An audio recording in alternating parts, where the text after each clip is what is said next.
agora no slide 5, que tem como subtítulo aí o estabelecimento do mundo islâmico. Como nós vimos então, o Maomé, depois de elaborar, né, na sua cabeça o que ele entendia como religiosidade islâmica, ele acaba tentando impor isso, né, ali na cidade de Meca, mas a reação foi muito forte, ele é obrigado a fugir, e aí ele vivencia uma situação que virou um marco na história do mundo islâmico, né, a fuga de Maomé de Meca para a cidade de Yatreb. Yatreb depois muda de nome para se chamar Medina em português, né, que vem do Madinah em árabe, que é a cidade do profeta. Então era Yatreb, mas vai se tornar Medina. E essa fuga teria ocorrido no ano 622 depois de Cristo, né, no calendário que nós usamos, no calendário cristão.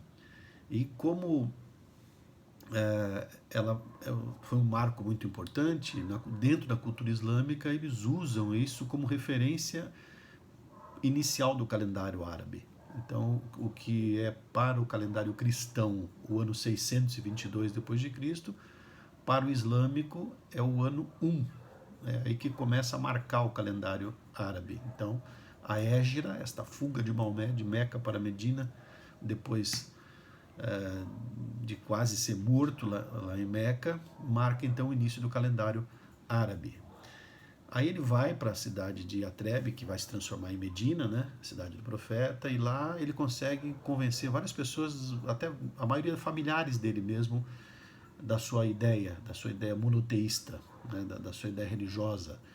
E depois, com um grande apoio já das pessoas da cidade de Medina, ele volta para Meca e consegue se estabelecer em Meca, consegue estabelecer o seu pensamento em Meca, consegue convencer muita gente, e aí ele acaba estabelecendo o monoteísmo ali na cidade de Meca, que acaba se tornando então o centro do monoteísmo islâmico, né? Veja que já era o centro religioso, só que do politeísmo islâmico, agora com o Maomé se torna o centro do monoteísmo islâmico. E ele aproveita bastante da estrutura que já existia. Por exemplo, ele fala ele mantém a Kaaba, que até hoje é um centro religioso islâmico importantíssimo, seria a mesquita mais importante do mundo.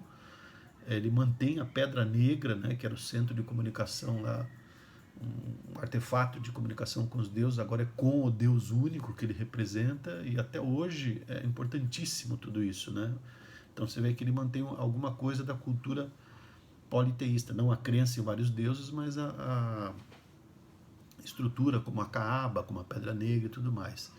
Ele também acaba absorvendo algumas ideias cristãs e judaicas. Lembra que eu disse que ele guiava, né, caravanas pelo deserto e guiou cristãos e judeus. Então, por exemplo, ele fala de Jesus. Se você ler o Alcorão cita Jesus e fala bem de Jesus. Obviamente que, diferente dos cristãos, Maomé não tem Jesus como filho de Deus. Ele considera Jesus um grande profeta, mais ou menos como ele mesmo, mas não é filho de Deus, né? Ele fala também de Maria e fala bem também, tanto de Maria quanto de Jesus. Dentro do Alcorão você encontra essas referências. Também algumas influências judaicas, né, como por exemplo não comer carne de porco, o islâmico mais rígido na sua religiosidade também não come carne de porco, e os estudiosos dizem que isso é uma herança judaica. Então, na verdade, o islamismo tem essas influências todas, né? Tanto do politeísmo árabe, com o Kaaba, com a Pedra Negra, quanto essas duas outras influências que eu disse para vocês, aí, cristãs e judaicas também.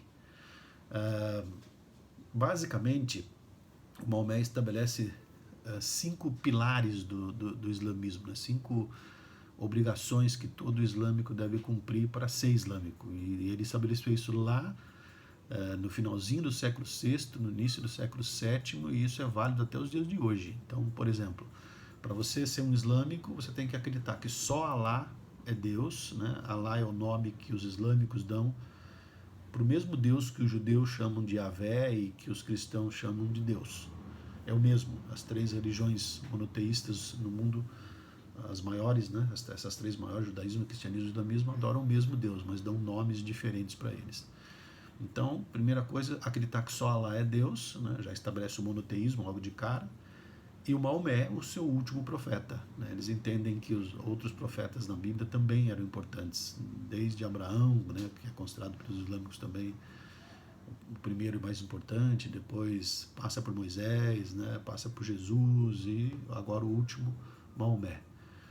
Também uma outra obrigação islâmica é a obrigação de orar 5 vezes ao dia. Né? Isso, a ideia seria que cada vez que você para orar, você se reconecta com Deus. Então, os afazeres do dia a dia acabam muitas vezes nos distraindo, né, das coisas religiosas. Então o islâmico entende que é interessante que você pare, né, em períodos definidos e ore, né, reconecte-se com Deus.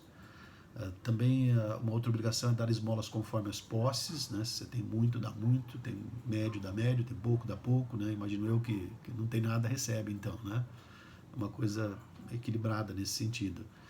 Também eles precisam jejuar no mês de Ramadã. Ramadã é um dos meses do calendário islâmico. Vale lembrar que o calendário deles é lunar, ele respeita as fases da lua e não solar como o nosso. Então não bate exatamente com o nosso, né? Há uma variação aí. O mês de Ramadã é um mês que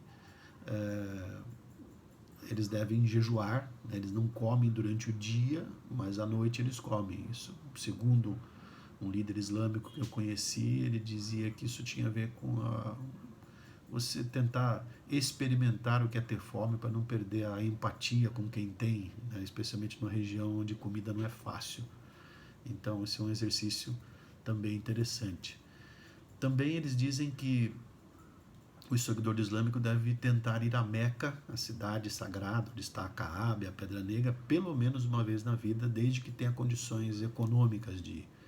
Normalmente, se a pessoa não tem e faz parte de uma comunidade islâmica distante de lá, muitas vezes eles ajudam a ir lá. Né? É uma forma da pessoa ter contato com a identidade central da vida islâmica. Tá bom?